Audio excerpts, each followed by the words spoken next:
Hello everyone, this is Prem Kumar, and in this lecture, we are going to understand some infrastructure architecture, and this is going to help you when you want to do some Pega installation. So, when we do the Pega installation, normally when a new project starts, like when any enterprise they want to use Pegas to optimize the process, then they will start with installing the Pega for the first time.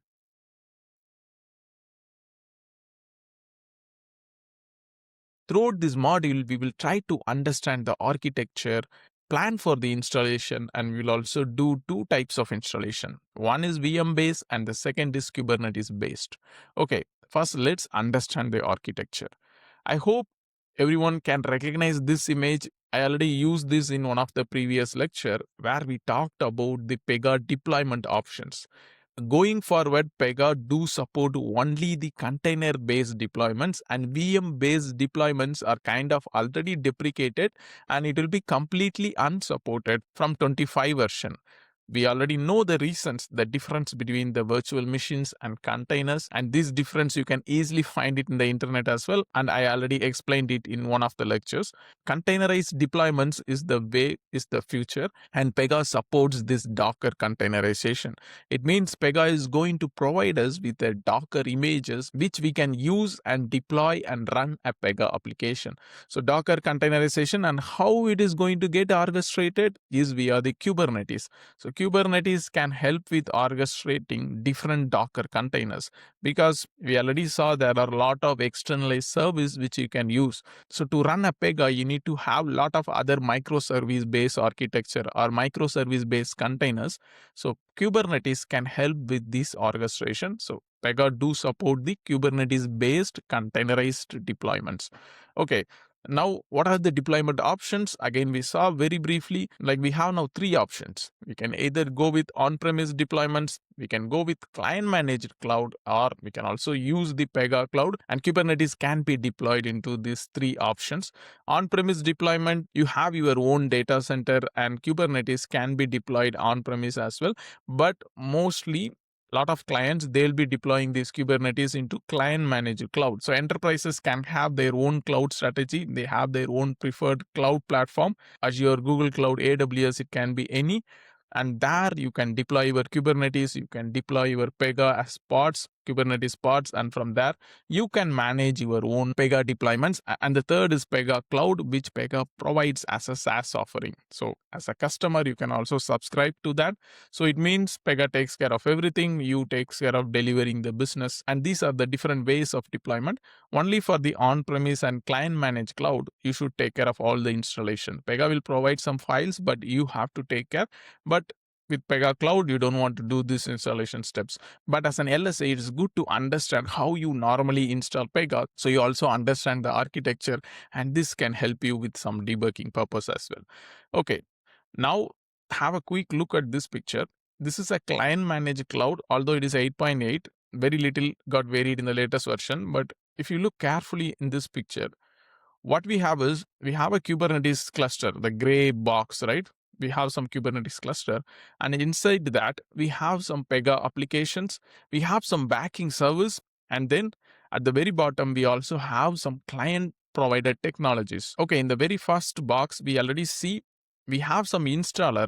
So installer can help with installing the Pega rules, the Pega platform into the Postgres. As you can see, the arrow mark points to the Postgres. And once it is installed, you can also run or deploy Pega into some web servers like Apache Tomcat, and Pega can start running. And it is also getting backed by different services. The one important service is search and reporting service, which will again connect to an external Elasticsearch. We talked about it, how Pega designed this SRS layer in between the Pega and an external Elasticsearch or OpenSearch. So SRS is one of the backing service, and the second is about the constellation. If you have your own client managed cloud, definitely you need to have your constellation service, the app static service, which should be up and running. So that is also part of the backing service. And the third is about the client provided technologies. So you can choose your own technologies, one for Elasticsearch, or you can use OpenSearch. Kafka, there are a lot of cloud providers, they provide managed Kafka, you can use it. Cassandra is also same thing, and then you can also deploy the Postgres. Okay, So this gives you some idea, because when you want to do your client managed cloud, you should get these Docker files, right? So they also provide Docker files for your backing service.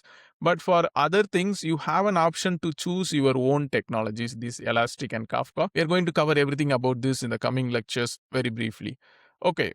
Now, let's also look one more way. Although we will start with VM based deployment, I want to put this picture. You can see the architecture, how Pega will be deployed when you are in AWS cloud.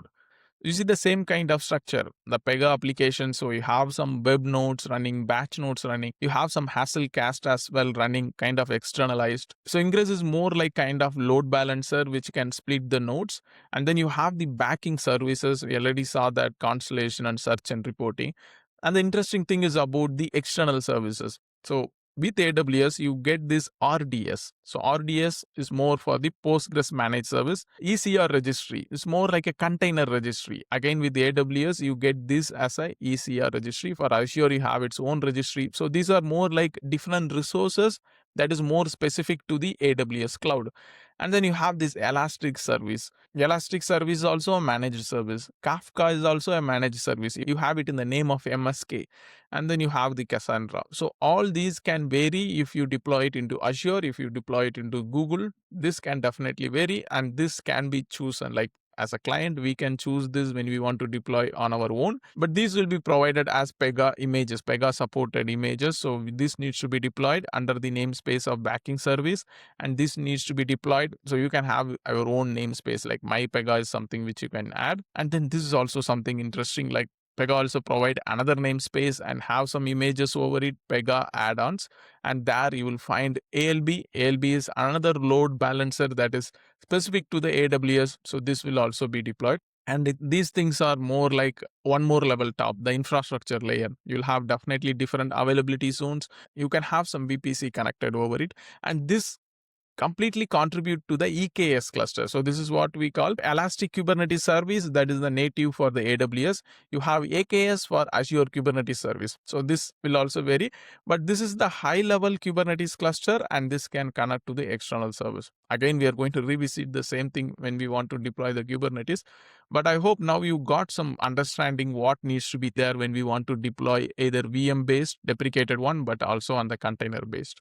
Okay, in the next lecture, we'll continue from here. We will start with some preparation for VM-based deployments. We will do the VM-based deployments. You may wonder, why do we really need to do this VM-based deployment? For me, when I start learning Docker, when I start learning containers, you should always try to do it everything locally first. Once you do this locally, all you have to do is just package it as a Docker file and then deploy it into some containers. So doing it locally will definitely give you a better understanding once we start using this Kubernetes and Helm charts. So in the next two lectures, I'm going to cover all this VM based thing. See you in the next lecture.